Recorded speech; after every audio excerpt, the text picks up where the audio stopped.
Francois, you would be surprised to know that in Beirut, in Tripoli, in northern Lebanon, but also in other parts of the Middle East, Arab people have been campaigning for Recep Tayyip Erdogan and for the constitutional reform. They have been creating pages on social media in order to promote the constitutional referendum, of course knowing that they are Arab citizens, so they do not have the right to vote. So why were they doing that? Simply because today, in the minds of many Arab, Middle Eastern, Muslim populations, Recep Tayyip Erdogan represents a hope. For them, he represents the hope to rebalance West-East relations, to rebalance North-South relations. They see that he is a leader who has the courage to stand up to the West and to say that the Middle East and the Muslim countries are not subjugated to the imperialist Westerners.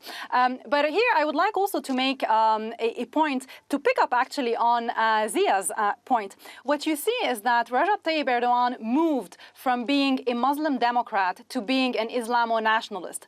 And I think this shift was due to two things. First of all, the Syrian crisis. In fact, today Recep Tayyip Erdogan feels encircled in the region. He feels threatened by Syria, by Daesh, by the PKK. And so he is holding his grip on power in internal politics. And the second element that pushed him to become an Islamo-nationalist is Turkey's or the EU's rejection of Turkey. In fact, Recep Tayyip Erdogan really wanted in the 2000s Turkey to become member of the EU because he thought that this would be one way, one tool to making Turkey a central power and a global actor in the international arena.